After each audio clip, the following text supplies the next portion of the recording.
తన కొరకు కనిపెట్టుకున్న వారి విషయమై, ఈ రాత్రి దేవుని కొరకు కనిపెట్టుకునే వారి విషయమై, వారి కొరకు దేవుడు ఒక కార్యాన్ని అనగా వారి జీవితంలో ప్రతి కార్యాన్ని, ప్రతి ఆలోచనను, ప్రతి విధమైనటువంటి సరళిని దేవుడు సఫలీకృతం చేయబోతున్నాడు. నువ్వు దేని విషయమైతే ఇప్పుడు దాకా కనిపెట్టుకుంటూ వచ్చావో, దేని విషయమైతే ఇప్పుడు దాకా దేవుని సన్నిధిలో నిదానించి ఎదురు చూస్తున్నావో, ఇప్పుడు దాకా దేవుని ప్రత్యక్షత కొరకు ఎలాగో ఎదురు చూస్తున్నావో, వాటన్నిటి విషయంలో ఈరోజు నా దేవుడు నీ కార్యమును సఫలం చేసి నిన్ను ఇక్కడి నుంచి క్షేమముగా పంపించబోతున్నాడు. ఆమేన్. నా దేవునికి ఒక ప్రణాళిక ఉంది. నా దేవునికి ఒక ప్రణాళిక ఉంది. ఆయన కొరకు కనిపెట్టుకునే వారిలో మొదట ఎవరు ఉంటారంటే దరిద్రులు ఉంటారు. దరిద్రులు.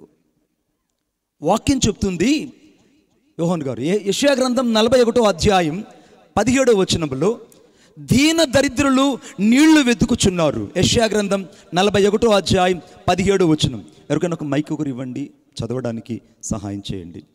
యెషయా గ్రంథం 41:17వ వచనం. దీన దరిద్రులు నీళ్లు వెతుకుచున్నారు, నీళ్లు దొరకక వారి నాలుక దప్పి చేత ఎండిపోవుచున్నది. ఈ రాత్రి చాలామంది వాక్యమైన దేవుణ్ణి వెతకడానికి ఇష్టపడుతున్నారు, కానీ వారికి ఇవ్వబడిన పేరేంటంటే దీన దరిద్రులు. వారిలో దీనత్వం ఉంది, వారిలో దేవుని స్వరానికి లోబడే స్వభావం ఉంది, దేవుని చిత్తాన్ని చేయాలనుకుంటారు, దేవుని కొరకు ఒక బలమైనటువంటి పరిచర్య భూలోకములో చేయాలనుకుంటారు. కానీ వారి జీవితంలో దరిద్రత అన్నది చోటు చేసుకుని ఉంటుంది. దరిద్రత అనేటువంటి స్థితి ఒక మనుషుణ్ణి ముందుకు వెళ్ళనివ్వదు. ఇతడు ముందుకు వెళ్ళాలనుకుంటున్నాడు, కానీ ముందుకు వెళ్ళలేకపోతున్నాడు. ఆత్మీయంగా వెళ్ళలేకపోతున్నాడు, సేవలో వెళ్ళలేకపోతున్నాడు, కుటుంబంలో వెళ్ళలేకపోతున్నాడు. ప్రతి పరిస్థితుల్లో ఇతని పరిస్థితి ఎలా ఉందంటే దీన దరిద్రతలో తాను అలసిపోతున్నాడు. ఈ రాత్రి పరిశుద్ధాత్మ దేవుని యొక్క ముఖ్య ఉద్దేశం ఏంటంటే, దరిద్రులట నీళ్ల కోసం వెతుకుతున్నారట. ఆ నీళ్లు అనే చోట పరిశుద్ధాత్మ అని రాసుకోండి. రెండోది, నీళ్లు అన్న చోట వాక్యము అని రాసుకోండి. నీళ్లు అన్న చోట ఒక ప్రత్యక్షత అని రాసుకోండి. మొదట ఈ వ్యక్తికి దీన దరిద్రులు నీళ్ల కోసం వెతుకుతున్నారట. ఈ నీరు దేవుని యొక్క వాక్యానికి సాదృశ్యము. నీవు దరిద్రతలోనే ఉన్నావు, దరిద్రతలోనే జీవిస్తున్నావు, కానీ నీ దరిద్రతకు మలుపేంటో తెలుసా?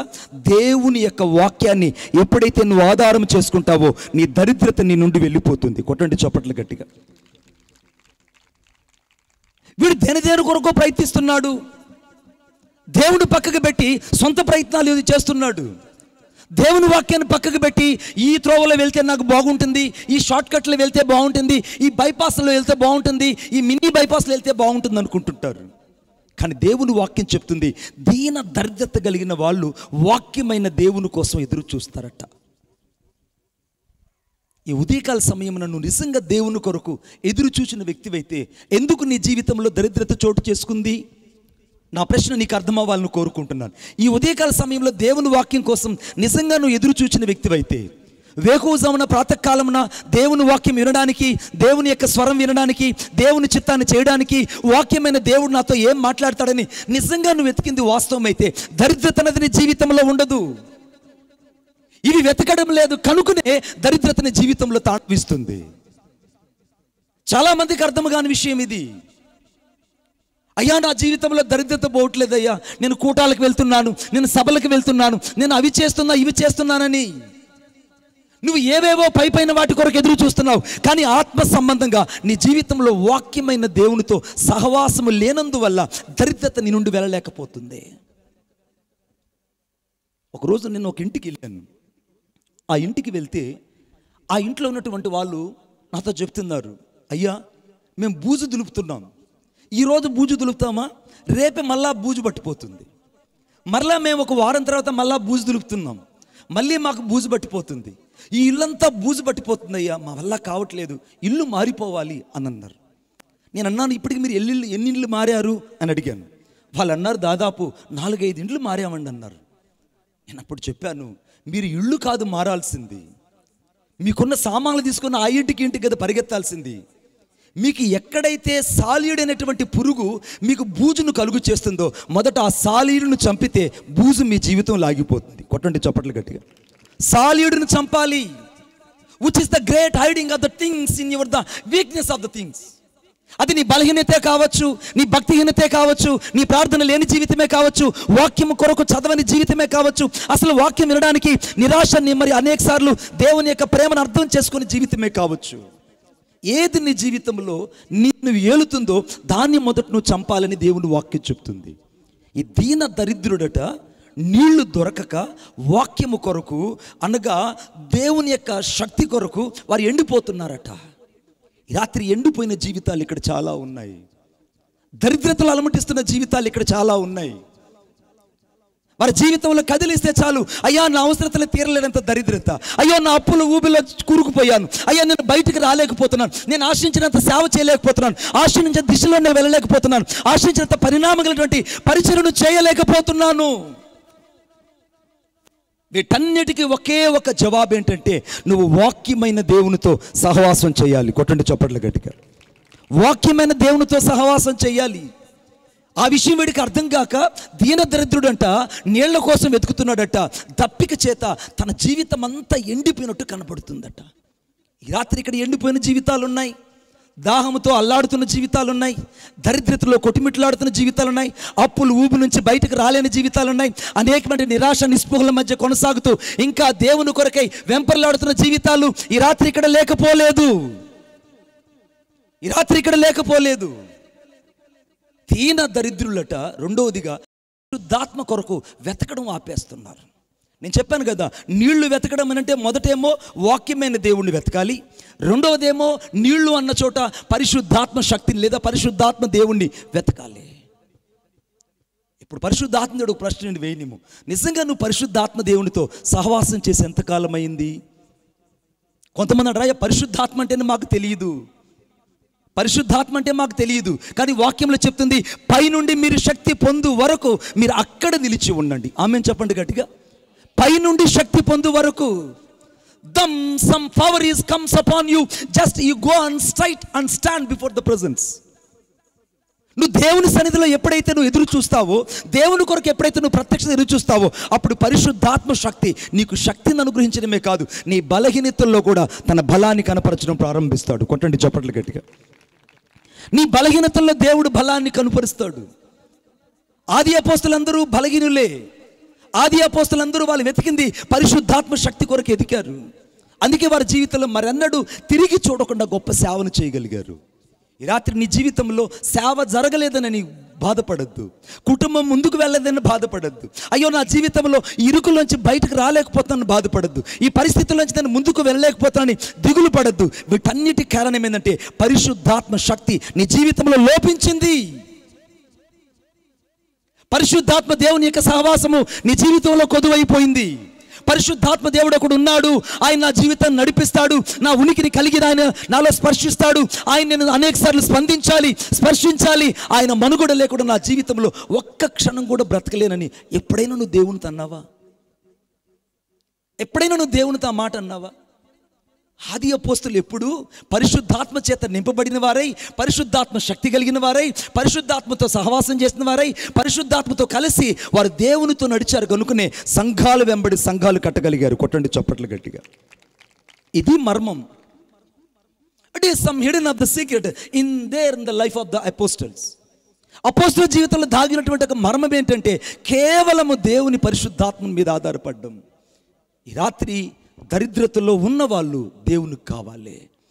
వాళ్ళు ఎవరనంటే వాక్యాన్ని వెతకని వాళ్ళు, పరిశుద్ధాత్మ దేవునితో సహవాసం చేయని వాళ్ళు, ఆత్మ సంబంధంగా దరిద్రులు, భూ సంబంధంగా దరిద్రత, నాలుగు పక్కల దరిద్రత వారి జీవితంలో ఎందుకు కమ్ముకుంటుందంటే వారు వాక్యమైన యేసుతో సహవాసం లేదు. పరిశుద్ధాత్మ దేవుని యొక్క శక్తితో వారు అనుసంధానం కారు. ఎవరికి తోచినట్టు వాళ్ళు బతుకుతున్న రోజులు ఇవి. మీకు అర్థమయ్యేటట్టు చెప్తాను నేను. ఇక్కడ చాలామంది ఇక్కడ ఉన్నారు, అందరికీ ప్రతి ఒక్కరికి సెల్ ఫోన్ ఉంది. కొంతమందికి ఏమో జియో సెల్ ఫోన్ ఉంది, మరికొంతమందికి ఏమో బిఎస్ఎన్ఎల్ సెల్ ఫోన్ ఉంది, సిమ్ కార్డు ఉంది, మరికొంతమందికి ఏమో ఎయిర్టెల్ ఉంది, మరికొంతమందికి ఏమో వోడాఫోన్ ఉంది. రకరకాల సిమ్ కార్డులన్నీ ఇక్కడ ఉన్నాయి. మీరు నమ్మినా నమ్మకపోయినా ఇక్కడ రకరకాల సిగ్నల్ ఇక్కడ తిరుగుతూ ఉన్నాయి.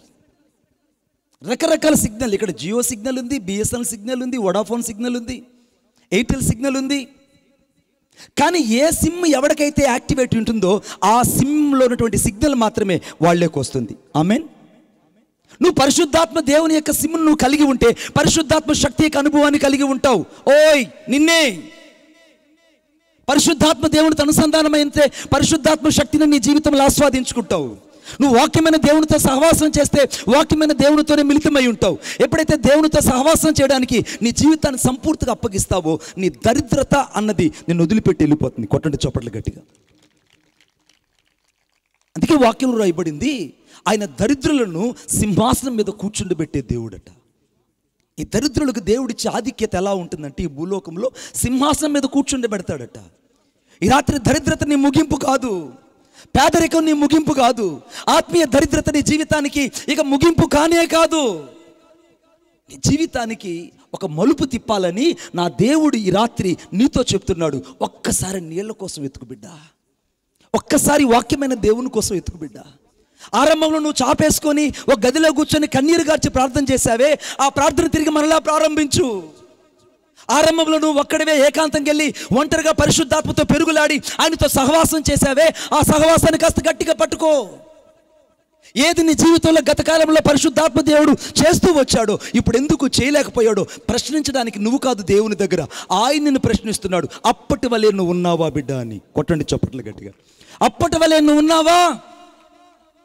అప్పటిలాగా నువ్వు ప్రార్థిస్తున్నావా? అప్పటిలాగా నువ్వు సహవాసం చేయగలుగుతున్నావా? అప్పటిలాగా నువ్వు గంటల గంటలుగా వాక్యం చదువుతున్నావా అంటే వీళ్ళు అవి లేవు. అందుకే దరిద్రత వచ్చింది.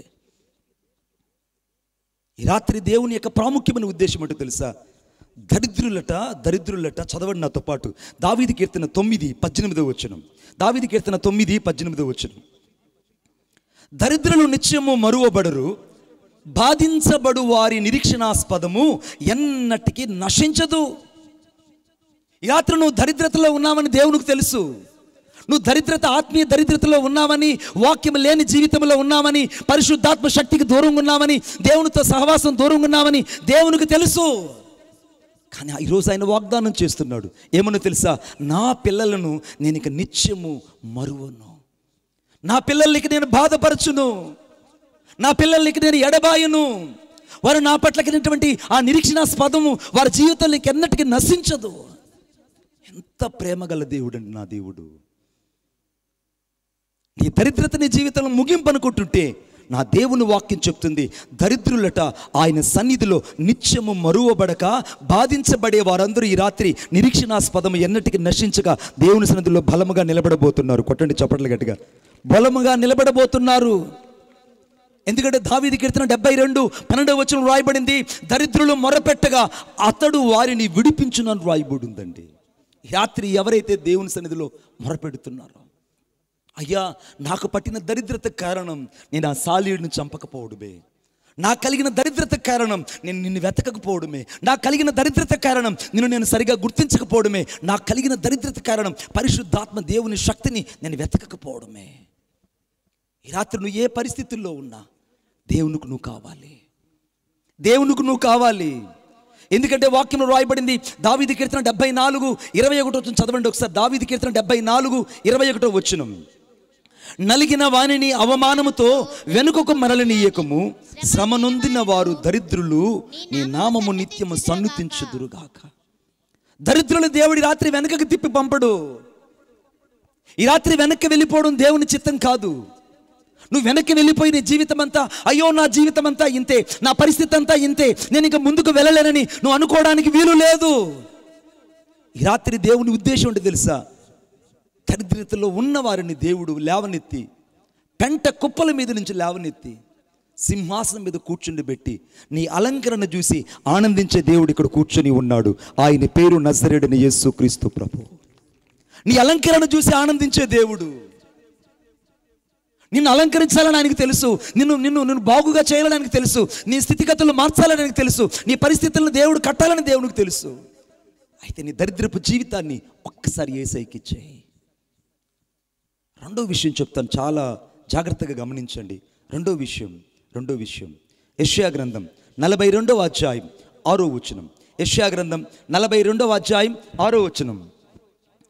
గుడ్డి వారి కన్నులు తెరుచుటకు, బంధింపబడిన వారిని చెరసాల నుండి వెలుపలకు తెచ్చుటకు, చీకట్లో నివసించే వారిని బందీ గృహముల నుండి వెలుపలకు తెచ్చుటకు యెహోవానగు నేనే నీతి విషయములలో నిన్ను పిలిచి చెయ్యి పట్టుకొని ఉన్నాను. కొట్టండి చప్పట్లు గట్టిగా, ఇంకా గట్టిగా. మొదటిదేమో దరిద్రులను దేవుడు సింహాసనం మీద కూర్చోబెట్టబోతున్నాడు.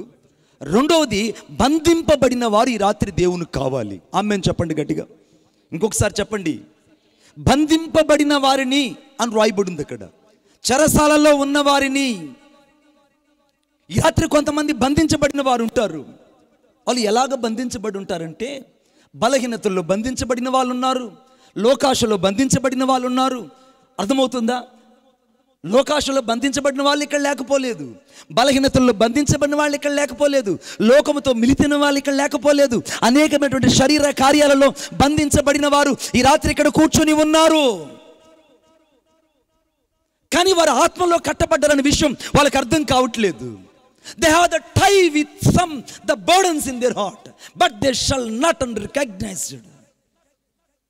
అరే బంధించబడ్డామని దేవుని ఆత్మ చెప్తుంటే వాడు నేను బలవంతుణ్ణి, నేను బంధించబడలేదు, బాగానే ఉన్నాను అనుకుంటున్నాడు. అలాగే ఉంది చాలాసార్లు నీ జీవితం. అందుకే వాక్యంలో రాయబడింది, బంధింపబడిన వారిని చెరసాల నుండి వెలుపలకు రప్పించడానికి, చీకట్లో నివసించే వారిని బందీ గృహముల నుండి వెలుపలకు రప్పించడానికి. ఈ రాత్రి నువ్వు ఎక్కడో బంధించబడి ఉన్నావు. నేను ఏదో ఒక బలహీనత బంధించింది. ఈ రాత్రి ఈ వాక్యం ఎందుకు నీతో దేవుడు స్పష్టంగా మాట్లాడుతున్నాడు తెలుసా? నీవు బంధించబడిన బందీకారం నుండి ఈ రాత్రి నువ్వు బయటకు రావాలని దేవుని ఉద్దేశం. కొట్టండి చప్పట్లు గట్టిగా. ఈ రాత్రి బంధింపబడిన నీ బందీకారంలో నుండి, ఈ రాత్రి నువ్వు బంధించబడిన చెరసాల అనుభవంలో నుండి నువ్వు బయటకు రావాలి. వీడు బాగున్నాడు, వీడు బంధించబడ్డాడు, వీడి చేతులు కట్టివేయబడ్డాయి, వీడు కాళ్ళు కట్టివేయబడ్డాయి, వీడు ప్రార్థన చేయడానికి ఇక కాళ్ళు రావట్లేదు, ప్రార్థించి ఎలుగెత్తి చేతులు ఎత్తడానికి చేతులు రావట్లేదు. ఆత్మలో బంధించబడ్డాడు, శారీరకంగా బంధించబడ్డాడు, మనసులో బంధించబడ్డాడు, అన్ని విషయాల్లో బంధించబడ్డాడు వీడు. పైకేమో నేను బాగున్నాను మణిబాబు గారు, భ్రమపడిపోతున్నారు కొంతమంది. మోసపోతున్నావు, దేవుణ్ణి కూడా నువ్వు మోసపుచ్చుతున్నావు. మోసపోతున్నావు, దేవుణ్ణి కూడా మోసపుచ్చుతున్నావు. నీకు ఒక విషయం చెప్పనా? చిన్న పిల్లలు చాలా చిన్న పిల్లలు ఆ రోజుల్లో చిన్న చిన్న టాయ్స్ పెడితే భోజనం చేసేవాళ్ళు, అన్నం తినేవాళ్ళు. చిన్న పిల్లలు సెల్ ఫోన్ ఎత్తుకొని తిరుగుతుంటారు. యేసుబాబు గారు సెల్ ఫోన్ ఎత్తుకొని తింటుంటారు. వాడికి అన్నం పెట్టాలన్నా వాడు తినడు. వీడికి నిద్ర లేస్తే సెల్ ఫోనే, వీడికి అమ్మకు సెల్ ఫోన్ చూసే అలవాటు ఉంది, తండ్రికి సెల్ ఫోన్ చూసే అలవాటు ఉంటుంది. ఒకప్పుడు భార్య భర్తలు అందరూ కూర్చొని మాట్లాడుకునేవాళ్ళు. సాయంత్రం పూట పనులకు వెళ్ళి వస్తే, కష్టపడి వస్తే భర్త ఇంటి దగ్గరకు వచ్చాడని ఆనందంతో ఆ ఇంటి ఇల్లాలు కూర్చొని పిల్లలందరినీ దగ్గర కూర్చోబెట్టి ఆ వండినటువంటి ఆ కుండలో అన్నం కాస్త దగ్గర పెట్టి ఆనందంగా తినిపించేది. ఎప్పుడు లేవు. కుటుంబాలు బంధించబడ్డాయి, పిల్లలు కూడా బంధించబడ్డారు. ఆ రోజు వాక్యమైన దేవుడి కొరకు పిల్లలు సండే స్కూల్కి వచ్చి వాక్యాన్ని వినేవాళ్ళు. ఇప్పుడు సండేస్కి వచ్చే పిల్లలే కరువు అయిపోయారు. అరే అన్నం తిన్నా అంటే వీడు అన్నం తినడు, వీడికి నిద్ర లేస్తే వీడికి సెల్ ఫోనే కావాలి. పైపెచ్చి వీడు ఏమి చూడడు. ఏం చూస్తాడు వీడంటే పబ్జీ చూస్తాడు. వీడికి పబ్జీ ఆటలు అంటే చాలా ఇష్టం. వాళ్ళ అమ్మ చెప్తుంది, వీళ్ళమ్మ కాదు, నువ్వు చెప్తున్నావు ఏమనంటే, అయ్యా వీడికి కొద్దిసేపు సెల్ ఫోన్ ఇస్తే అన్నం తినేస్తాడు, కొద్దిసేపు వీడికి సెల్ ఫోన్ ఇస్తే అన్నం తినేస్తాడు. వీడికి ఏం కాదయ్యా, వీడంతే. స్కూల్ యూనిఫామ్ వేసుకోవాలంటే సెల్ ఫోన్ ఇస్తే చాలయ్యా, వీడు త్వరగా రెడీ అవ్వాలంటే సెల్ ఫోన్ ఇస్తే చాలయ్యా. ఎంత బాధాకరమైన విషయం ఇది. పసిపిల్లలు బంధించబడ్డారు. దానికి కారణం నువ్వు ఏం చేస్తున్నావో అది నీ పిల్లోడు చూశాడు. వీడు వచ్చినప్పటి నుంచి తల వంచి చూస్తున్నాడు, కానీ వీళ్ళ విధేయత కాదు, వీడు దేనికో బందీ అయిపోయాడు. వీడి చేతిలో సెల్ ఫోన్కి బందీ అయిపోయాడు. చిన్న బిడ్డలు మొదలుకొని, పెద్దవారు మొదలుకొని, భార్య భర్తలు మొదలుకొని, చివరకు వారి యొక్క జీవితం అంతా బంధించబడిపోయింది. రాత్రి ఇక్కడ లేరా అటువంటి వాళ్ళు? ఆ రోజు ఉన్నటువంటి ఆనందాలు, ఆ రోజున సంతోషము, ఆ రోజున ఎందుకు కరువైందంటే మనుషులు బంధించబడ్డారయ్యా. చర్చికి వచ్చేటప్పుడు కూడా కొంతమంది సెల్ ఫోన్ లేకుండా చర్చికి రారు. పాస్టర్ గారు వాక్యం చెప్తుంటే ఇప్పుడు కూడా చాలామంది వాక్యం జరుగుతున్న సెల్ ఫోన్ చూసుకుంటుంటారు, వాట్సాప్ చూసుకుంటుంటారు, ఫేస్బుక్ చూసుకుంటుంటారు. ఆ ఫేస్బుక్ ఏ రీతికైతే క్వశ్చన్ మార్క్ కలిగి ఉంటుందో నీ జీవితమే ఒక ప్రశ్నార్థంగా మారిపోతుంది. ఆ వాట్సాప్ ఏ రీతికైతే ఒక ఆశ్చర్యకరమైన ఎక్స్క్లమేటర్ మార్క్ కలిగి ఉంటుందో నీ జీవితం ఒక ఎక్స్క్లమేటర్ మార్క్గా మార్చబడుతుంది. ఊరికే పెట్టలేదు వాళ్ళకి ఆ మార్క్స్ అన్నీ. ఒరే మీ బతుకులు ఇలా ఉంటాయి, వాటి జోలికి వెళ్ళొద్దు, కాస్త దేవునికి దగ్గరగా ఉండని ఆ రోజు మన పితరులు ఏదైతే నేర్పించారో వాటిలో నుంచి మనుషులు బయటికి రాక బంధించబడిన వాళ్ళు ఈ రాత్రి ఇక్కడ ఉన్నారు. కొట్టండి చప్పట్లు గట్టిగా. సేవకులు మొదలుకొని, పిల్లలు మొదలుకొని, పెద్దలు మొదలుకొని ప్రతి ఒక్కడు బంధించబడి ఉన్నారు. వీడికి పట్టిన దరిద్రత ఏంటంటే ఇప్పుడు బంధించబడిన అనుభవం. ఈ రాత్రి పరిశుద్ధాత్మ దేవుడు నాకు ప్రశ్న వేయనిమ్ము. నాతో పాటు చదవండి ఆ మాట ఒకసారి, నాతో పాటు చదవండి. ఇర్మియా గ్రంథం 33వ అధ్యాయం 1వ వచనం. మరియు ఇర్మియా చెరసాల ప్రాకారాలలో చెరలో ఉంచబడి ఉండగా యెహోవా వాక్కు రెండవసారి అతని ఎద్దుకు వచ్చి ఈలాగు సెలవిచ్చింది. గమనించండి, మొదటి వారేమో బలహీనతల్లో బంధించబడిన వాళ్ళు, లోకంలో బంధించబడిన వాళ్ళు, సెల్ ఫోన్ వ్యామోహంలో బంధించబడిన వాళ్ళు, రకరకాల బందీకరణలో మనుషులు బందీ అయిపోయి ఉంటే, ఈ రాత్రి సేవకులు మాత్రం, ఈ రాత్రి దేవుని కోసం బ్రతకాలనుకున్న వారు మాత్రం, ఈ రాత్రి ఈ వాక్యము నా కొరకైనా ఎదురు చూసే వాళ్ళు మాత్రం దేవుని వాక్యపు ప్రత్యక్షత కొరకు చెరసాల అనుభవాన్ని కలిగి బతుకుతున్నారు. కొట్టండి చప్పట్లు గట్టిగా, ఇంకా గట్టిగా.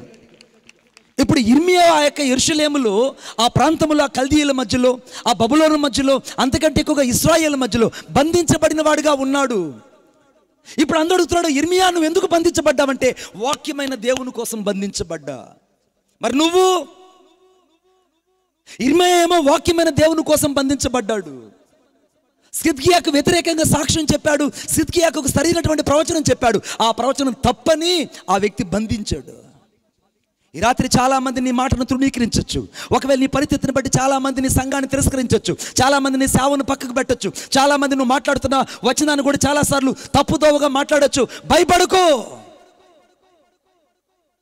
ఈ రాత్రి ఎంతమంది నిన్ను బంధించాలన్నా నా పరిశుద్ధాత్మ దేవుని చేతిలో నువ్వు ఉన్నావు కనుక నిన్నెవ్వరూ ముట్టుకోలేరు. కొట్టండి చప్పట్లు గట్టిగా. నిన్నెవ్వరూ ముట్టలేరు, నిన్నెవరూ తాకలేరు.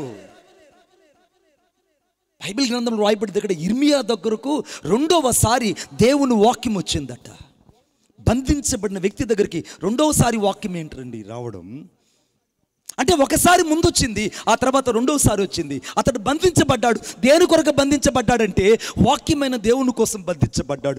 ప్రత్యక్షత కొరకు బంధించాడు, ఇశ్రాయేలు కొరకు బంధించబడ్డాడు. అంతకంటే ఎక్కువగా నీతి కలిగిన దేవుని సువార్త చెప్పినందుకు ఈ మనిషిని బంధించారండి. ఈ రాత్రి చాలా మంది సేవకులు ఇక్కడ ఆకలి దప్పుల చేత సేవ చేస్తున్నారు, అనేక మంది కరువు కాటకాల నుండి సేవ చేస్తున్నారు, అనేక మంది ఉపద్రవాల నుండి సేవ చేస్తున్నారు, అనేక మంది పుట్టడి అన్నం కూడా దొరకకుండా దేవుని కోసం కడుపు మార్చుకొని సేవ చేసేవాళ్ళు ఇక్కడ లేకపోలేదు. They have to doing and something and running for the life. ఏ విధము చేతన క్రీస్తును తమ హృదయాల్లో ప్రతిబింబించాలని పరిశుద్ధాత్మ చేతికి వారు బందీలుగా మార్చబడి దేవుని కొరకు బలముగా బతుకుతున్న దైవజనులు ఇక్కడ ఉన్నారు. అటువంటి వాళ్ళు దేవుని కావాలి. ఈ రాత్రి ఇర్మియా దేవుని వాక్యం కొరకు బంధించబడ్డాడట. మరి నువ్వు? ఒక పరిశుద్ధత కలిగిన వ్యక్తి దేవుని వాక్యం కోసం బంధించబడితే, వాక్యం విని కూడా రక్షించబడి కూడా బాప్తిసం పొంది కూడా మారు మనసు పొంది కూడా నువ్వు దేని కొరకు బంధించబడ్డావు? ఎంత తేడాలో ఉన్నావు నువ్వు! ఎంత వ్యత్యాసం ఉంది నీకు దేవునికి, నీకు ఆత్మీయతకి ఎంత వ్యత్యాసం ఉంది? చదవండి నాతో పాటు దయచేసి ఆ మాట. ఇర్మియా గ్రంథం 37వ అధ్యాయం 16వ వచనం. ఇర్మియా చెరసాల గోతిలో వేయబడి అక్కడ అనేక దినములు ఉండెను. మళ్ళీ చదువుతున్న మాట గమనించండి, మీరు బైబిల్ చూడడం లేదు. ఇర్మియా గ్రంథం 37వ అధ్యాయం 16వ వచనం అని ఆర్కెస్ట్రా.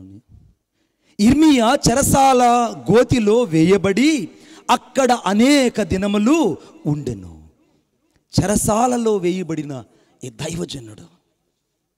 ఒక్క మాట నేను చెప్పనా, ఇర్మియా అంత సేవ చేసినా ఒక్కరు కూడా వచ్చి ఒకరోజు ఒక శాలువా గప్పి సన్మానం చేయలేదు.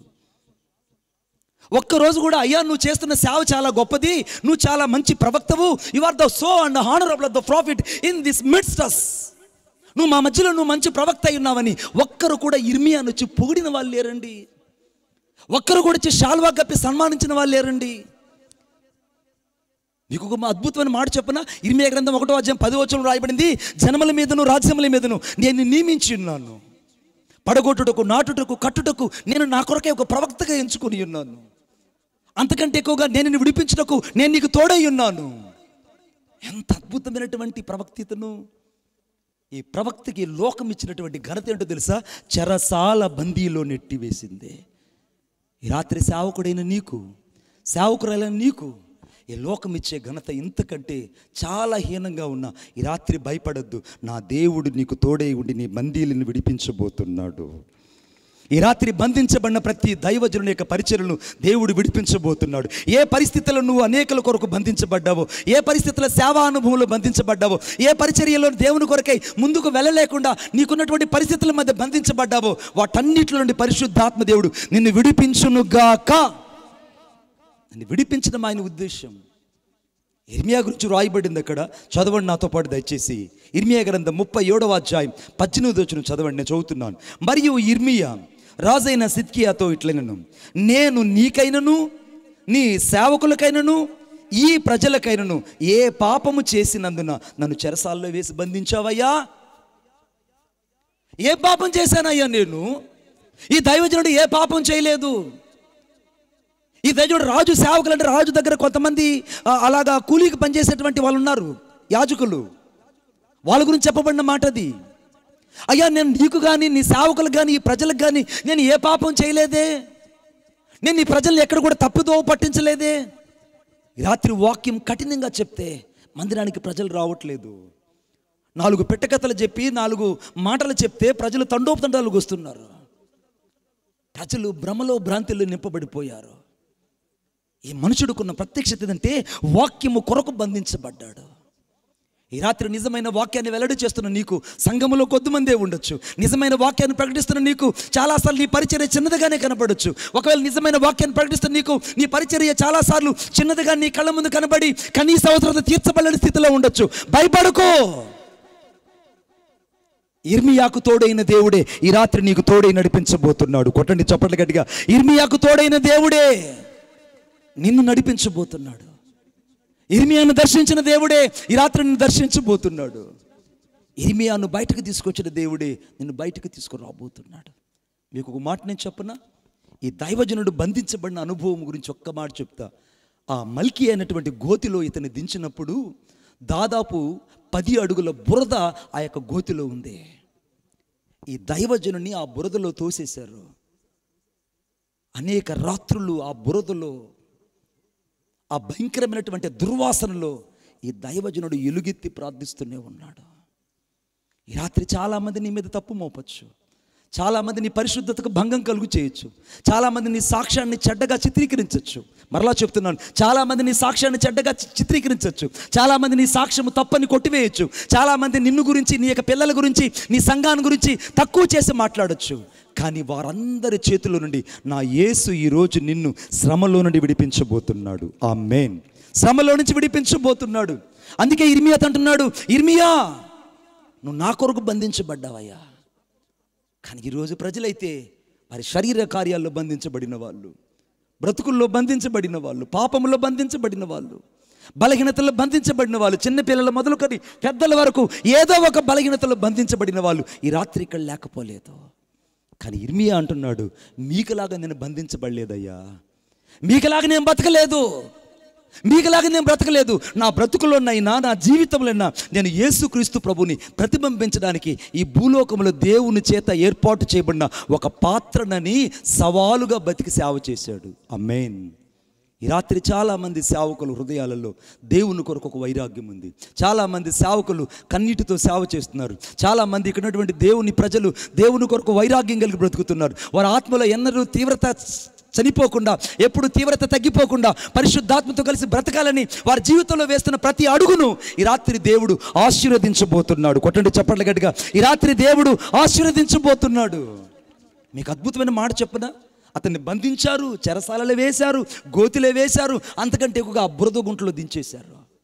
సేవకుని మీద బురద జల్లారు, నిన్ను తప్పుగా మాట్లాడారు, నీ పిల్లలు తప్పుగా మాట్లాడారు, నీ కుటుంబాన్ని చిత్రీకరించారు. ఇన్ని చేసినా ఎవరెవరైతే ఇర్మియా జీవితంలో చేశారో వారికి దేవుడు ఏం చేశాడో చదవండి ఇప్పుడు ఒకసారి. ఇర్మియా గ్రంథం 52వ అధ్యాయం 11వ వచనం అనుకుంటా. ఇర్మియా గ్రంథం 52 11వ వచనం. ఇర్మియా గ్రంథం 52 11వ వచనం. నేనే చదవనా? 2 సంకెళ్లతో అతన్ని బంధించి బబులోనుని అతనిని తీసుకొని పోయి చచ్చేంత వరకు కొట్టండి చప్పట్లు గట్టిగా, ఇంకా గట్టిగా. ఏ రాజు అయితే ఈ దైవజనుండి ఈ ప్రవక్తను చెరసాలలో వేశాడో, ఎవడైతే ఈ యొక్క దైవజనుని గోతిలోకి దించారో, ఎవరైతే ఈ దైవజనుని మీద చెడ్డ మాటలు పలికి అనేక సార్లు ఉంచారో, వారి ముగింపు ఎలా ఉందంటే వారు బంధించబడి చచ్చేంత వరకు జీవిత శిక్ష అనుభవించి జైల్లో చచ్చాడు ఆ రాజు. కొట్టండి చప్పట్లు గట్టిగా.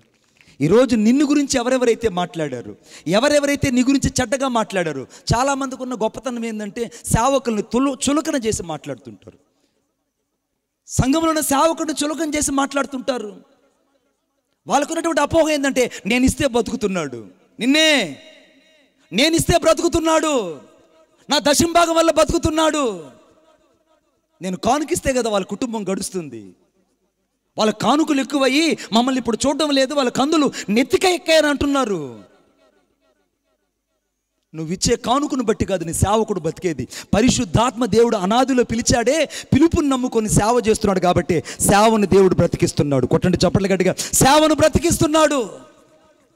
పిలుపుని నమ్ముకొని సేవకుడు సేవ చేస్తుంటే నిన్ను నమ్ముకొని సేవ చేయట్లేదు. సేవకు నువ్వు సహకారంగా ఉండాల్సింది పోయి సేవకుని విరోధంగా లేస్తావా? ఈ సిద్కియా అనే రాజు సేవకుడికి విరోధంగా లేచి బంధించాడు, బందికాలు లేచాడు, ఆఖరికి అతను తీసుకెళ్లి గోతిలో పడవేశాడు. ఇన్ని చేసినోడికి చివరిగా దేవుడిచ్చిన పనిష్మెంట్ ఎలా ఉందంటే లైఫ్ లాంగ్ అతనికి సెటిల్మెంట్ చేశాడు. ఈ రాత్రి ఇక్కడ కూర్చున్న చాలామంది సేవకులను విమర్శించే మనస్తత్వం ఉంటే ఈ రాత్రి నువ్వు మానుకోవాలి. సేవకులను విమర్శించే వారి పిల్లల్ని తప్పు చేసి మాట్లాడే స్వభావం ఉంటే నీ యొక్క స్వభావాన్ని మార్చుకోవాలి. ఎక్కడైతే నీ జీవితంలో న్యూన్యత భావం కలిగి నీవిచ్చే కానుక మనుషుడికి అనుకొని చాలాసార్లు నిందిస్తున్నావో నీ నిందించే స్వభావం మానుకోవాలి. నువ్వు కానుకిస్తే తీసుకొని బ్రతకడానికి కాదు దైవజనుడు ఉండేది. నువ్వు కానుకిస్తే తీసుకొని నిన్ను ఆశీర్వదించడానికి దేవుడు దైవజనుడు భూమి మీద పెట్టాడు. హులా షాదా కరార్ బాబారి షాదా. నువ్వు కానుకిస్తే నేను తీసుకొని ఆశీర్వదించడానికి. ఆశీర్వాదం పొందాల్సిన నీవు, దీవించబడాల్సిన నీవు శాపాన్ని కొని తెచ్చుకుంటున్నావు. ఈ రాత్రి జాగ్రత్త. ఈ రాత్రి నువ్వు సేవకుడితో చెలగాట మాడితే బ్రతకవు, సంఘంతో చెలగాటలాడితే బతకవు. అందుకే నా సంఘాన్ని పాడు చేయవాన్ని నేను పాడు చేయదని రాయబడింది. నా సేవకులకు విరోధంగా మాట్లాడే వారికి, నా సేవకుల అభిషక్తులను ముట్టేవాన్ని నేను ఓర్వనని దేవుని వాక్యంలో రాయబడింది. నా అభిషక్తులు కీడు చేయవద్దని ఆయన రాజులు సైతం గద్దించాడట, అధికారులు సైతం పక్కకు పెట్టాడు. నీవు నేనంత ఒక అభిషక్తం కలిగిన వ్యక్తి, ఒక అభిషేకం కలిగినటువంటి వ్యక్తి మన ఊరిలో ఉన్న, మన ప్రాంతంలో ఉన్న, అది మనకు కాదు మన ఊరికి, మన ప్రాంతానికి, మన మండలానికి ఆశీర్వాదకరం అవుతుంది. కొట్టండి చప్పట్లు గట్టిగా. ఏసన్న గారు లేమల్లో సేవ చేస్తుంటే ఒక్కరికి అర్థం కాలేదు. డీజేస్ దినకరం గారు టీవీఎస్ మొపేడ్, టీవీఎస్ 50 అని ఆ రోజుల్లో మొపేడ్లు ఉండేవి. మొపేడ్ స్కూటర్ అంటే డగడగడగడ శబ్దం వస్తుంది. ఆ మొపేడ్ స్కూటర్లో ఆయన బ్యాంకులో ఉద్యోగం చేస్తూ పరిచర్య చేసుకుంటూ సువార్త చేస్తూ వచ్చాడు. ఆయనతో పాటు ఒక సేవకుడు, అతని పేరు స్వామిదాస్. నాకు ఆయన బాగుగా తెలుసు. స్వామిదాస్ డీజే దినకరం గారికి రైట్ హ్యాండ్. స్వామిదాస్ గారికి నేను ఎంతగానో పరిచర్య చేశాను. ఒకరోజు నా స్వామిదాస్ గారిని నేను చెన్నైలో ఎగ్మోర్ ప్రాంతంలో కలిశాను. ఆ దైవజనుడు నాతో ఒక మాట చెప్పాడు. మణిబాబు, నేను ఒక విషయం నీకు చెప్పాలనుకున్నాను అన్నాడు. సొల్లంగప్ప, నేను తెలుసుకుంటాను చెప్పండి అన్నా. అతను అన్నాడు నాతో ఒక మాట, నా జీవితంలో నేను ఎప్పుడు కూడా డీజేస్ దినకరన్ గారిని ఒక్కసారి కూడా గర్వపడినట్టు నేను చూడలేదు. ఎప్పుడు కూడా నేను ఆ దైవజనుల్లో అతిశయంగా మాట్లాడడం నేను చూడలేదు. తను ఏ స్థితిలో ఉన్న దేవుని దగ్గర మౌనంగా ఉండేవాడు. అందరం మేము క్యారియర్లు తీసుకొని ఆ యొక్క డైనింగ్ రూమ్లోకి వెళ్ళి కూర్చుంటే డీజేస్ దినకరన్ గారు మాత్రమే ఒక చివరిలో ఒక మూల కూర్చొని ఏడుస్తూ ప్రార్థించేవాడు. నేను అడిగాను, ఎందుకు డీజేస్ దినకరన్ ఇంతగా ఏడుస్తున్నావు? ఏంటనంటే, నేను ఈ ప్రపంచాన్ని ఒకరోజు క్రీస్తు కొరకు సంపాదించాలని నా కన్నీరు దేవుని దగ్గర విడుస్తున్నాను అనేవాడట. నా మా షాదా బాబా. ఆ మాటలు చాలా పిచ్చితనంగా కనపడ్డాయంట స్వామిదాస్ గారికి. ఈ రాత్రి ఇక్కడ చాలామంది స్వజనులు గుర్తించిన సేవకుడిని, బంధువులు గుర్తించిన సేవకుడిని, బయట వారు గుర్తించిన సేవకుడిని, చాలామంది సేవకుడిని తక్కువ చేసి మాట్లాడేవాళ్ళు ఇక్కడ లేకపోలేదు. స్వామినాథన్ గారు నాతో చెప్పిన ఒకే ఒక మాట నేను మర్చిపోలేని మాట. నా జీవితంలో అనుకోలేదు మణిబాబు గారు ఆయన అంత గొప్ప ప్రవక్తగా ప్రపంచాన్ని దేవుని కోసం సంపాదిస్తాడని. అతను అమాంతంగా అలాగనే వెళ్ళిపోతున్నాడు, నేను ఇక్కడే మిగిలిపోతున్నా. కారణం ఏంటంటే ఆయన కన్నీళ్ళు దేవుని రాజ్యాన్ని భూలోకానికి తీసుకురావడానికి దేవుని పాత్రగా అతను బతికాడట. నా షాదా ఖాదా రా. దేవుని పాత్రగా బతికాడు. నీవు నాకుండగా నీవే నా అండగా, నీవు నాకుండగా నీవే నా అండగా, నీవే నా నీవే నా నీవే నా నీవే నా ఆత్మదాహము తీర్చిన వెంబడించిన బండవు, నీవే నా ఆత్మదాహము తీర్చిన వెంబడించిన బండవు. కలవరపడినే కొండల వైపు నా కన్నులేతుదునా. చప్పట్లు కొడదాం అందరం.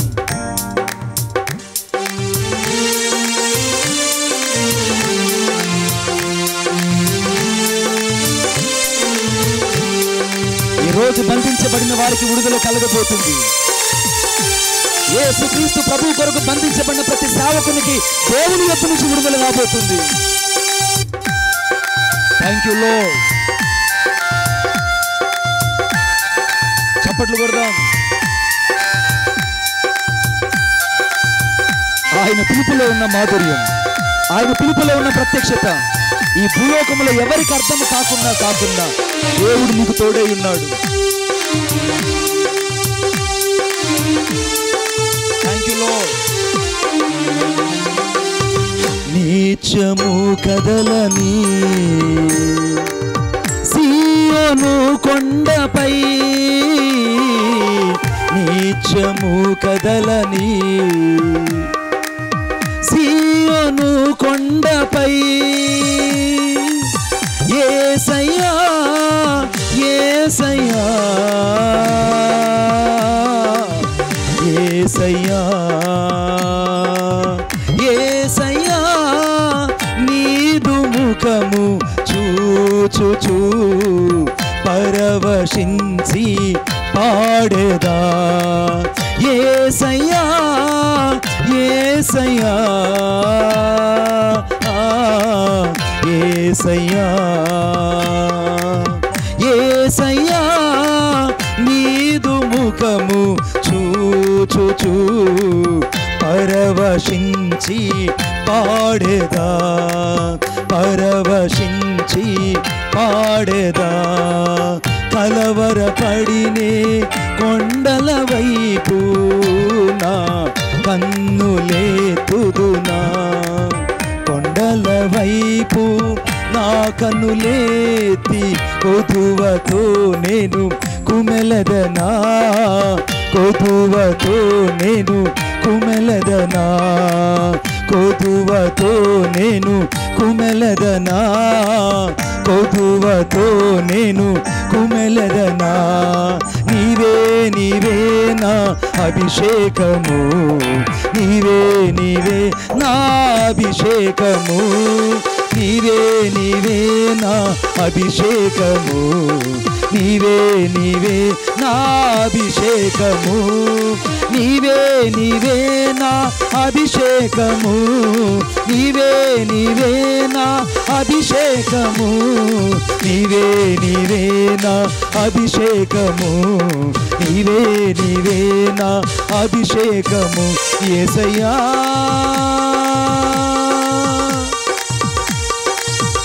నా యేసయ్యా,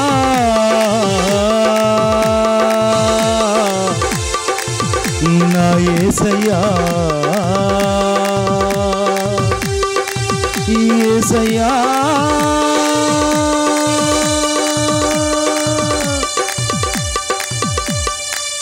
చప్పట్లు కొడితే యేసయ్యను మహిమపడతాం. ఈ రాత్రి ఎవరైతే సేవకుని మీద నిందిస్తున్నారో, ఎవరైతే సేవకుని యొక్క పరిస్థితిని తక్కువ చేసి మాట్లాడుతున్నారో, ఈ రాత్రి నీ స్వభావాన్ని మార్చుకో. నువ్వు బంధించబడ్డావు. నీకున్న బందికానతో పాటు ఇంకొక బందికాను తీసుకురాబోతుంది. ఏంటంటే నిన్ను ముట్టిన వాడిని కనుగుడ్డు ముట్టినట్టు.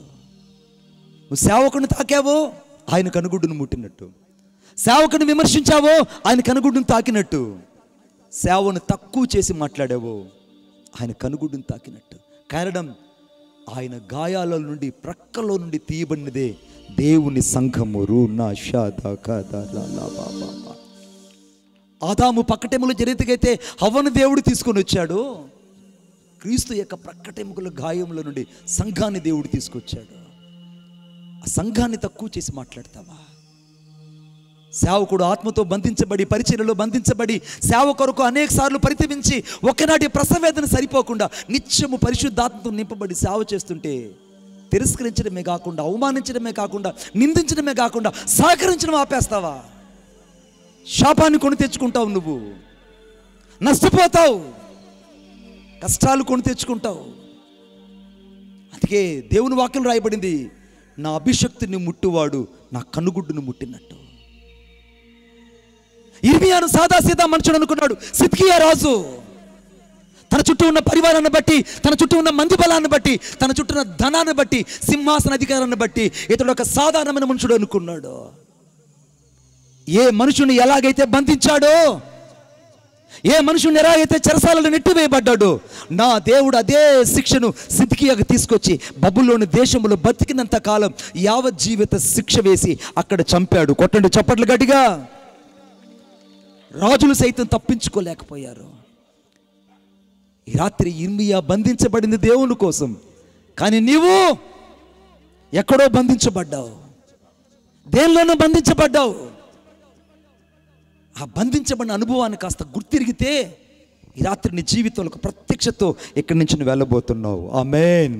ఒక ప్రత్యక్షతో వెళ్ళబోతున్నావు. మీకు అద్భుతమైన మాట చెప్తాను నేను. పేతురుని చెరసాలు వేసి బంధించారు, బయటేమో అక్కడ కావలి వారిని భద్రంగా ఉంచారు.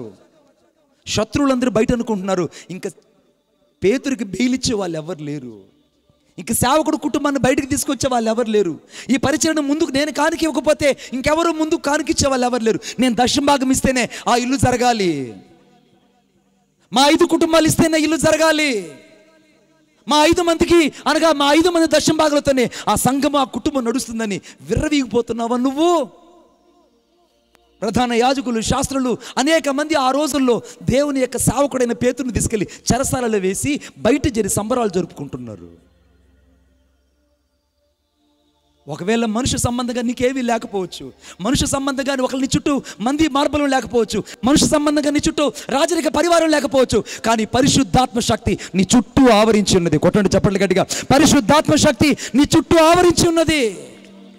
ఇది గుర్తించలేకపోయారు ఆ చెరసాల నాయకుడు, ఇది గుర్తించలేకపోయాడు హేరోదు, ఇది గుర్తించలేకపోయాడు శాస్త్రులు, పరిచయులు, ఇది గుర్తించలేకపోయారు ప్రధాన యాజకులు, ఇది గుర్తించలేకపోయారు స్కవియా లాంటి ప్రధాన యాజకులు. వాక్యం రాయబడింది, ఆ రాత్రి దేవుడు తన దూతను పంపించి చెరసాల తలుపులు తెరచి పేతురును 3వ ద్వారము వరకు చెయ్యి పట్టి బయటకు తీసుకొచ్చాడు. కొట్టండి చప్పట్లు గట్టిగా. సేవకునికి రికమెండేషన్స్ అవసరం లేదు, సేవకునికి బెయిల్ అవసరం లేదు, సేవకునికి సపోర్టెడ్ అవసరం లేదు. సేవకునికి కావాల్సిన ఈ రాత్రి పరిశుద్ధాత్మ శక్తి దేవదూతల పరిచర్యలో తానున్నాడు. కొట్టండి చప్పట్లు గట్టిగా. దేవదూతల పరిచర్యలో తానున్నాడు. ఈ రాత్రి నువ్వు ఏ ప్రాంతంలో ఉన్నా, ఏ ప్రదేశంలో ఉన్నా, నువ్వు గ్రహించాల్సింది ఈరోజు బంధించబడిన వారిని విడిపించడానికి నా యేసు ఇక్కడికి వచ్చాడు. దరిద్రతలో ఉన్న వారిని అనగా దీనులను సింహాసనం మీద కూర్చుని పెట్టడానికి వచ్చాడు. కానీ దరిద్రత ఏందో కాస్త గుర్తించాలి.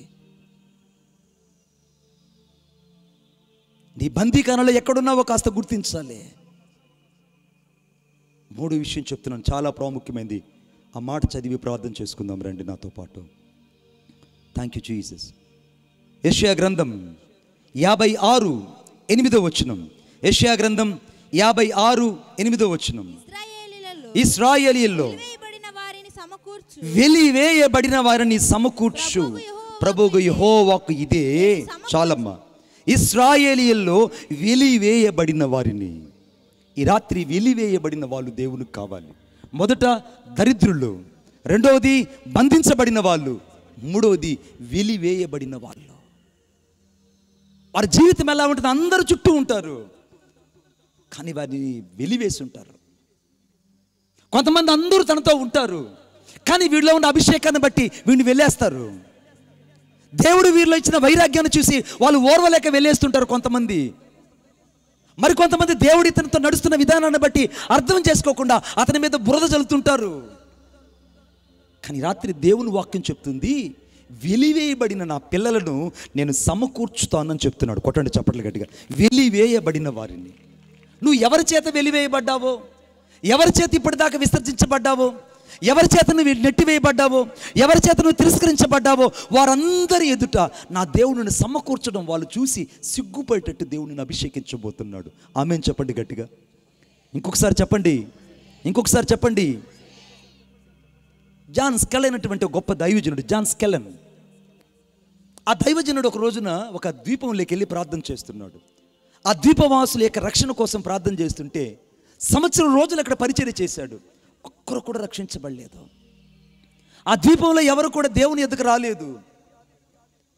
జాన్ స్కెలెన్ అనేటువంటి వాళ్ళ భార్య చెప్పిందట, అయ్యా మనం వెళ్ళిపోదాం, ఇక్కడ పరిచర్య జరగట్లేదు, ఆత్మలు రక్షించబడ్డం లేదు. పైపెచ్చి ఇక్కడున్నటువంటి గూడెం వాసులు, ఇక్కడున్న ఆటవికులందరూ మనల్ని వెళ్ళేస్తున్నారు. వాళ్ళ గూడెలు లేక మనల్ని ఆహ్వానించట్లేదు, మనల్ని వాళ్ళు తరుముతున్నారు, ఈటలతో తరుముతున్నారు, వాళ్ళ దగ్గర పదుమైనటువంటి బాణాలతో మనల్ని గాయపరుస్తున్నారు.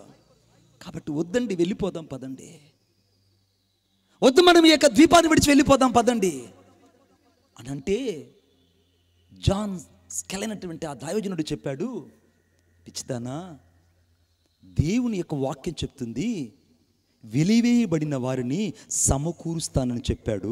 ఇక మనల్ని దేవుడు సమకూర్చబోతున్నాడని చెప్పాడు.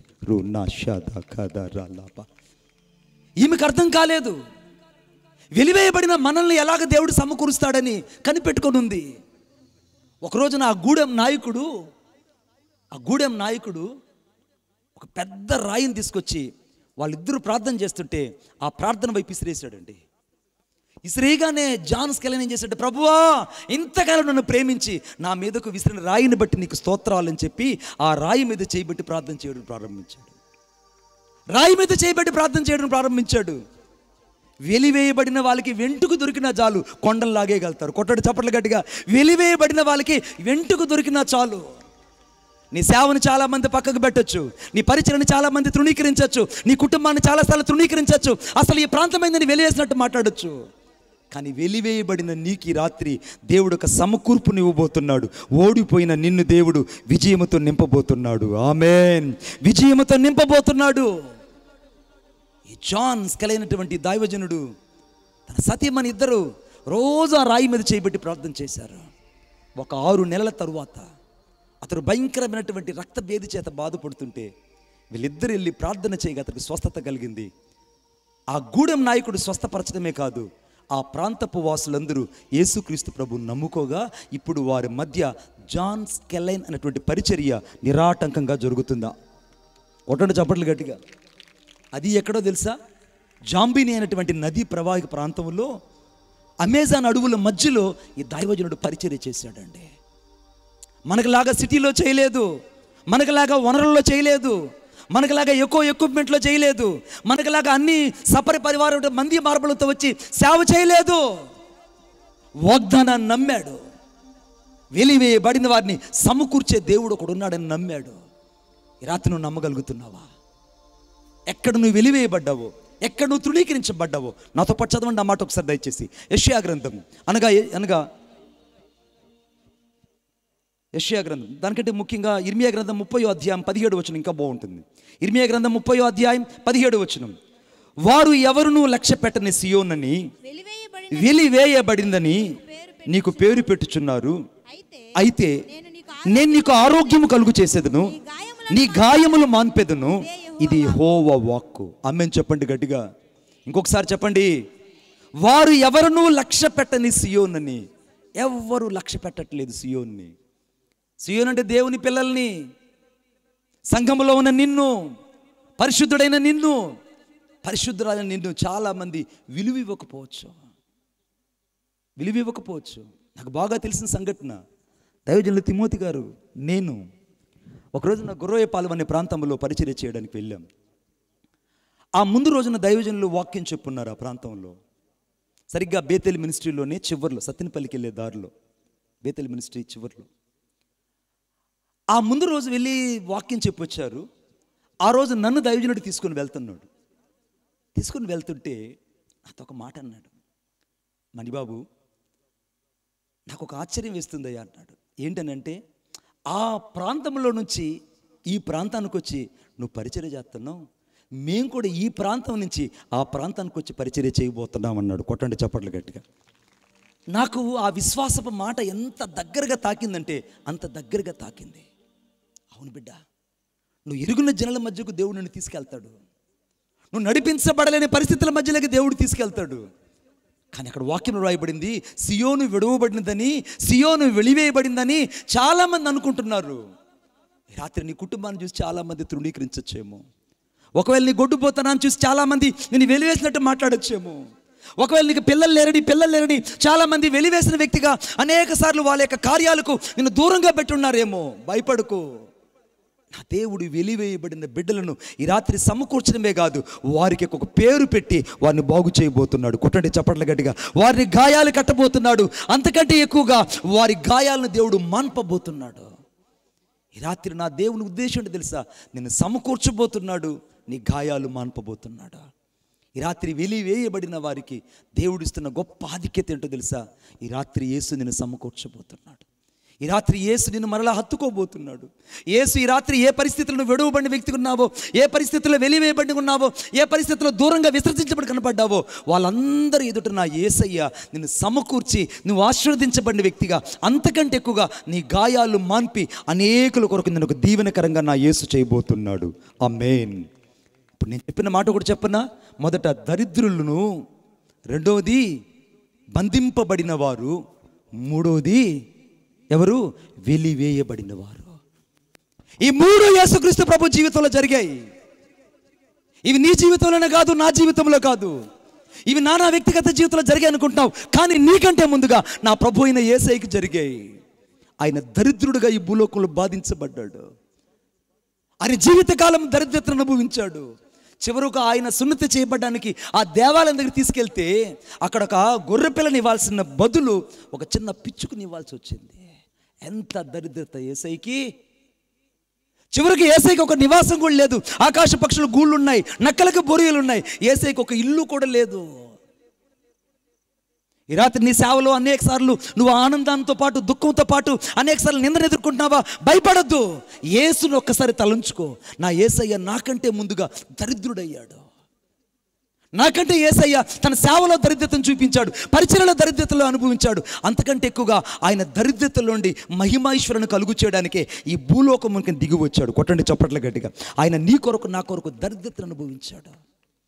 అందుకే వాక్యం రాయబడింది, ఆయన దరిద్రులను అనగా, వాక్యం చదవండి, 2వ కొరింథీయులకు రాసిన పత్రిక, 2వ కొరింథీయులకు రాసిన పత్రిక మీరు చదవాలని నేను కోరుకుంటున్నాను. 2వ కొరింథీయులకు రాసిన పత్రిక. Thank you Jesus. 8వ అధ్యాయము 9వ వచనం, మీరు మన ప్రభు అయిన యేసుక్రీస్తు కృపను ఎరుగుదురు కదా, ఆయన ధనవంతుడై ఉండి మీరు తన దారిద్ర్యం వలన ధనవంతులు కావాలనని మీ నిమిత్తము యేసు దరిద్రుడుగా మారాడు. ఇవ్వగలవా నీ దరిద్రపు జీవితాన్ని? ఇవ్వగలవా నీ ఆత్మీయ దరిద్రతని యేసయ్య చేతికి? యేసు నీ కొరకు దరిద్రుడిగా మార్చబడ్డాడు, నీ కొరకు వ్యసనాక్రాంతుడిగా మార్చబడ్డాడు, నీ కొరకు వ్యాధిగ్రస్తుడిగా మార్చబడ్డాడు, నీ కొరకు తన సొగసు స్వరూపాన్ని కోల్పోయాడు. ఎందుకో తెలుసా? ఆయన నిన్ను మహిమైశ్వర్యత నింపడానికి, నీ మంటి ఘటంలో ఆయన మహిమను కుమ్మరించడానికి ఆయన నీ కొరకు పాపిగా సిలువలో మార్చబడ్డాడు. నీ కోసం దరిద్రత శిక్షణ అనుభవించాడు, నీ కొరకు ఆయన వ్యసనాక్రాంతుడిగా మార్చబడ్డాడు, నీ కొరకు ఆయన జీవిత కాలం అంతా దరిద్రతను అనుభవించాడు. ఈ రాత్రి తన దారిద్ర్యం వలన మీరు ధనవంతులు కావాలని నీకోసం యేసు దరిద్రుడిగా మారితే నువ్వు దరిద్రుడు అని చెప్పుకుంటున్నావు. నీ దరిద్రత ఏంటి? ఆత్మీయ దరిద్రత. నీ దరిద్రత ఏంటి? పరిశుద్ధాత్మను వెతకని దరిద్రత. నీ దరిద్రత ఏంటి? వాక్యమైన దేవుని కోసం పోరాడడం లేనటువంటి జీవితం. తేల్లో నుంచి నువ్వు బయటకు రావాలి బిడ్డ. రెండో విషయం తెలుసా?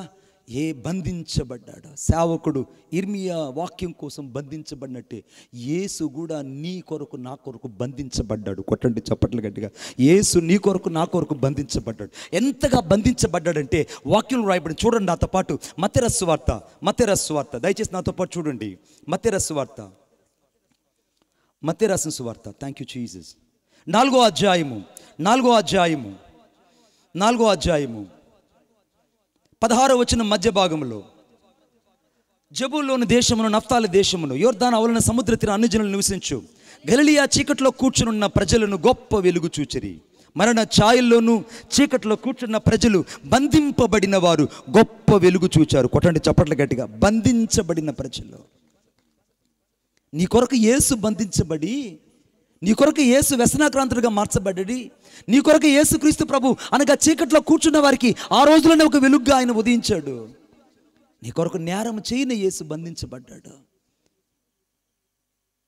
నిన్ను బందీల నుంచి యేసు బయటికి విడిపించాలనుకుంటే నువ్వేమో లోక సంబంధం బందీ అయిపోయి ఉన్నావు. ఆత్మ సంబంధాలైతే దేవుని వాక్యం కోసం బంధించబడ్డారు. నీవైతే శరీర సంబంధంగా ఉన్నావు కనుకనే లోకం కోసం, లోకాశల కోసం బంధించబడ్డావు. ఆపగలవా నీవు? 2024 సంవత్సరాల క్రితటే యేసు నీ కొరకు సిలువలో బంధించబడ్డాడు. ఆ రాత్రి ఆయన బంధించబడి ఆ యొక్క అర్ధరాత్రి ఆ న్యాయసభ దగ్గర తీసుకెళ్ళినప్పుడు నేరం చేయని యేసు మీద వారు నేరం మోపారు. నీ కొరకు యేసు క్రీస్తు ప్రభు ఎప్పుడో చేయని నేరాన్ని ఆయన శిక్ష అనుభవించాడు. ఈరోజు చిన్న చిన్న వాటి కోసం నువ్వు బందీల నుంచి బయటకు రాలేకపోతున్నావు. ఈ రాత్రి నువ్వు యేసును తలంచుకొని నీ బందీల నుంచి నువ్వు బయటకు రావాలి. కొట్టండి చప్పట్లు గట్టిగా, ఇంకా గట్టిగా. మూడో విషయం చెప్పనా? వెలివేయబడిన వారిని సమకూర్చబోతున్నాడు. యేసు నీ కొరకు ఆయన వెలివేయబడ్డాడు. 3 సందర్భాల్లో యేసుక్రీస్తు ప్రభు వెలివేయబడ్డాడు. ఒకటి మార్కు రాసిన సువార్త 5వ అధ్యాయంలో ఆ గెరాసన దేశంలోకి వచ్చినప్పుడు ఆ గెరా దేశం చెప్పిన వారు అంటే, ఓ మాంత్రికుడా, మా ప్రాంతాన్ని విడిచిపెట్టి పో, మా ప్రాంతాన్ని విడిచిపెట్టి పో, ఈ ప్రాంతానికి రావద్దు అన్నారు.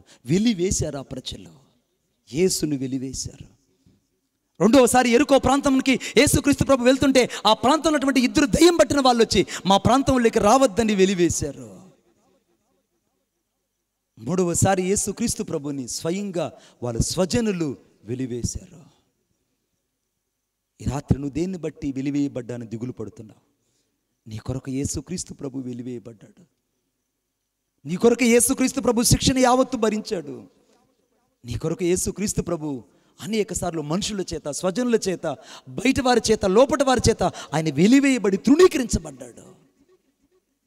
ఈ రాత్రి నిన్ను సమకూర్చాలని ఆయన నీకు బదులుగా వెలివేయబడ్డాడు.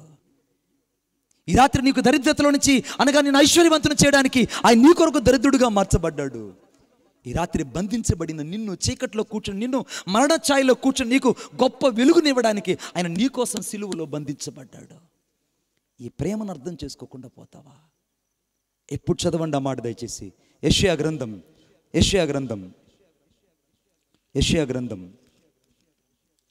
64:4 వచనం. తన కొరకు కనిపెట్టుకున్న వారి విషయమై నీవు తప్ప తన కార్యమును సఫలము చేయు మరి ఏ దేవునిని ఎవడు ఏ కాలమున చూచి ఉండలేదు. ఆ దేవుడే నజరేయుడైన యేసుక్రీస్తు ప్రభు. కొట్టండి చప్పట్లు గట్టిగా. ఆ దేవుడే నజరేయుడైన యేసుక్రీస్తు ప్రభు. ఆయన గాక వేరొక దేవుడు లేడు. ఈ రాత్రి నువ్వు ఇప్పుడే ఈ మీటింగ్కి వచ్చి ఉంటే నువ్వు మారు మనసు పొందు. ఇప్పుడు దాకా నువ్వు బాప్తీసం వాయిదా వేసుకుంటుంటే నీ హృదయాన్ని యేసుక్రీస్తు ప్రభుకి. ఇప్పుడు దాకా అనేకసార్లు నిర్లక్ష్య వైఖరితో ఉంటే ఈ రాత్రి సంపూర్ణంగా యేసుకు నీ జీవితాన్ని ఇవ్వు. సేవకు రావాలని చాలాసార్లు సేవకు సమర్పించుకోవాలనుకుంటున్నావు, సంపూర్ణంగా సేవకు సమర్పించుకోలేకపోతున్నావు. ఆయుష్ తరిగిపోతుంది, వయసు అయిపోతుంది, పిలుపుని నిర్లక్ష్యం చేస్తున్నావు. నిన్నే పిలుపుని నిర్లక్ష్యం చేస్తున్నావు. నువ్వు దేవుని సువార్తను నిర్లక్ష్యం చేస్తున్నావు, దేవుని సంఘాన్ని నిర్లక్ష్యం చేస్తున్నావు, అంతకంటే ఎక్కువగా దేవుని యొక్క రక్షణ నిర్లక్ష్యం చేస్తున్నావు. నువ్వు ఈ రాత్రి యేసయ్య నీ కార్యమును సఫలం చేసి నువ్వు ఆయన కోసం కనిపెట్టుకున్నందుకు నిన్ను దీవెనకరంగా ఉంచాలని నీ దేవుడు నీ కోసం ఇక్కడ నిలిచి ఉన్నాడనేది అక్షరమైన సత్యము. కొట్టండి చప్పట్లు గట్టిగా. లేచి నిలబడదాం, లేచి నిలబడదాం. షమ్మ రావాలి, లేచి నిలబడదాం అందరూ. తిమోతన్ గారు ఉన్నారా? దేవుదనయ్య తిమోత గారు ఉన్నారా? ఓకే, అన్న రావాలి, ప్రార్థన రండి. మైక్ ఒకటి అమ్మా. ఈ బ్రదర్ ఇక్కడ లేడు, ఎక్కడ పోయాడు?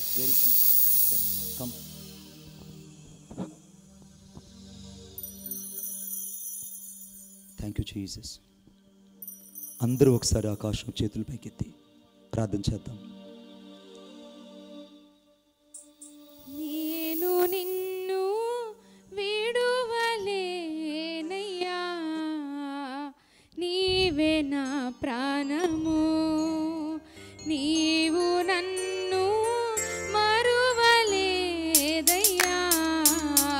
నీవే నా సర్వము.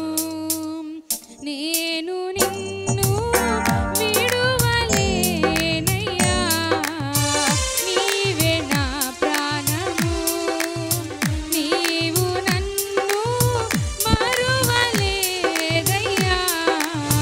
నీవే నా సర్వము. ఈ లోకము నన్ను దూషించినా, నన్ను అవమానపరచినా, ఈ లోకమే నన్ను దూషించినా, నన్ను అవమానపరచినా, ఆదరించి కన్నీరు తుడచి నీ ప్రేమ చూపితివి నాపై, నీ ప్రేమ చూపితివి. శాశ్వతమైన ప్రేమను చూపించి నీ కృపను చూపితివి నాపై, నీ కృపను చూపితివి. నేను నిన్ను విడువలేనయ్యా, నీవే నా ప్రాణము, నీవు నన్ను మరువలేదయ్యా, నీవే నా సర్వము.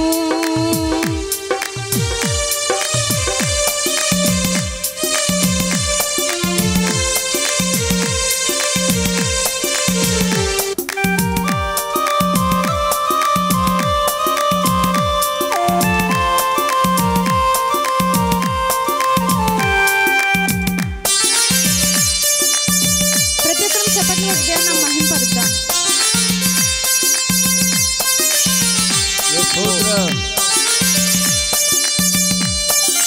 యేసయ్యా నీకు వందనాలు. Praise the lord. గట్టిగా చప్పట్లు కొడదాం. Praise the lord. నా శ్రమయందు కృంగిన వేళలో నీ మాటే నన్ను బ్రతికించెను. ఈ లోకాశలు భ్రమపరచినా, నీ ఉపదేశమే స్థిరపరచెను. యేసయ్యా నా శ్రమయందు కృంగిన వేళలో నీ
చేరదీసి ఎనలేని కృపను చూపించినావు.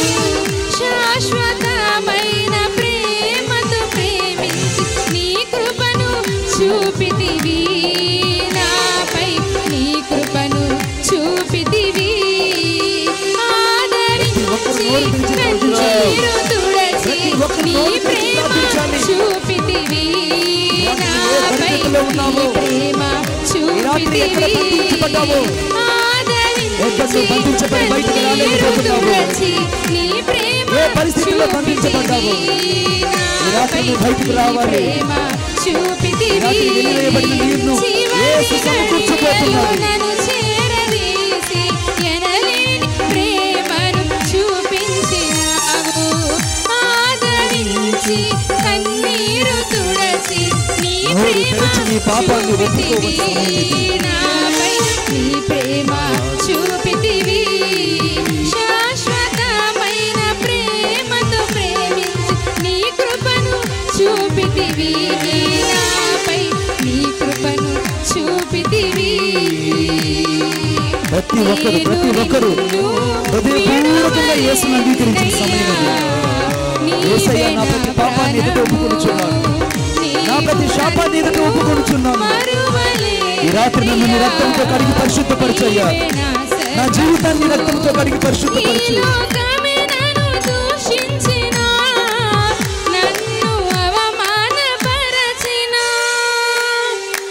ఈ రాత్రి దేవుని ఉద్దేశం నిన్ను రక్తముతో కడిగి పరిశుద్ధపరచాలని, నీ జీవితాన్ని మార్చాలని దేవుడు కోరుకుంటున్నాడు.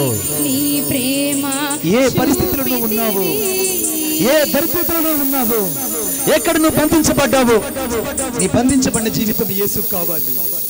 ఎక్కడ నువ్వు బంధించబడ్డావు, వాక్యం కోసం బంధించబడ్డావో, శరీరంలో బంధించబడ్డావో ఆలోచించాలి. ఆ ఒక్క బలహీనతే కదా నిన్ను బంధించింది. రాత్రి ఆ బలహీనతలోంచి నువ్వు బయటకు రావాలి. యేసు రక్తం నీ కొరకై ఇక్కడ నిలిచి ఉన్నది.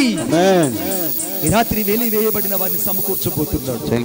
ఈ రాత్రి వెలివేయబడిన వారిని సమకూర్చబోతున్నాడు. ఈ రాత్రి కుటుంబస్తుల మధ్యలో వెలివేయబడిన వారిని, అనగా అనేక సార్లు మనుషుల మధ్యలో వెలివేయబడిన వారిని, నీ గొడ్డుపోతనాన్ని చూసి, నీ పిల్లల లేని జీవితాన్ని చూసి ఎవరైతే నీ స్వజల్ని వెలివేశారో వారి ఎదుట యేసయ్య నిన్ను సంతత కలిగిన ఇల్లాలుగా చేయబోతున్నాడు. వారి ఎదుట యేసు నిన్ను సంతత కలిగిన ఇల్లాలుగా చేయబోతున్నాడు. ఎవరైతే నీకు ఉద్యోగం లేదని, చిరునామా లేదని, ఇల్లు వాకిల్ లేదని వెలివేసినట్టు చూశారు, వారి కన్నుల దేవుడు నీకు సమస్తాన్ని ఇవ్వడానికి నిలిచి ఉన్నాడు. ఎవరి ఎదుటైతే నువ్వు దరిద్రుడుగా నెట్టివేయబడ్డావు, ఎవరి ఎదుటైతే నిత్యము ఓటమి కలిగి అనేక సార్లు ఓటమే నా చిరునామా అనుకుని బతుకుతున్నావు, ఆ ఓడిపోయిన జీవితంలో ఈ రాత్రి దేవుని యొక్క చిరునామా కలిగిన జయము విడుదల కాబోతుంది. ఈ రాత్రి యేసు నిన్ను ఆశీర్వదించబోతున్నాడు. నేను చూస్తున్నాను, యేసు నిన్ను దీవించబోతున్నాడు. ఈ రాత్రి యేసు నీ కొరకు దరిద్రతను అనుభవించాడు, నీ కొరకు ఆయన బంధించబడ్డాడు, నీ కోసం ఆయన వెలివేయబడ్డాడు. ఈ రాత్రి యేసయ్య ప్రేమను నువ్వు అర్థం చేసుకోగలిగితే, అయ్యా నీవు కూడా నాలాగనే ఇన్ని శ్రమలు అనుభవించావా యేసయ్య, నాకంటే ముందుగా నువ్వు శ్రమపడ్డావా యేసయ్య, అయితే నా జీవితాన్ని చేతికి ఇచ్చేస్తున్నాను. నువ్వు లేకుండా నా జీవితం లేదేసయ్య, నువ్వు లేకుండా ఒక క్షణం కూడా నేను బ్రతకలేను యేసయ్య, నువ్వు లేకుండా ఒక క్షణం కూడా నేను జీవించలేను. ఈ రాత్రి నా హృదయంలోనికి మిమ్మల్ని రక్షకుడుగా అంగీకరిస్తున్నానని యేసుకు నీ హృదయం ఇవ్వాలి. నాతో పాటు ప్రార్థన చెప్పండి. యేసయ్యా, యేసయ్యా, ఇంకా గట్టిగా యేసయ్యా, యేసయ్యా, ఈ రాత్రి నా హృదయంలోనికి మిమ్ములను నా రక్షకుడుగా అంగీకరిస్తున్నాను. నా హృదయంలోనికి మిమ్ములను నా సొంత రక్షకుడుగా నేను స్వీకరిస్తున్నాను. యేసయ్య నామములో నా ప్రతి పాపాన్ని నీ ఎదుట ఒప్పుకొనుచున్నాను. యేసు నామములో ప్రార్థన చేసి వేడుకొనుచున్నాను తండ్రి. ఆమేన్. నీకు ఎక్కడ అనారోగ్యం ఉంది అక్కడ నీ కుడి హస్తాన్ని ఉంచండి. ఎక్కడ నీకు అనారోగ్యం ఉందో ఈ రాత్రి నా యేసయ్య నిన్ను విడిపించబోతున్నాడు. ఈ రాత్రి నా యేసయ్య నిన్ను స్వస్థపరచబోతున్నాడు. ఈ రాత్రి నా యేసయ్య నీ జీవితంలో అద్భుతాన్ని చేయబోతున్నాడు.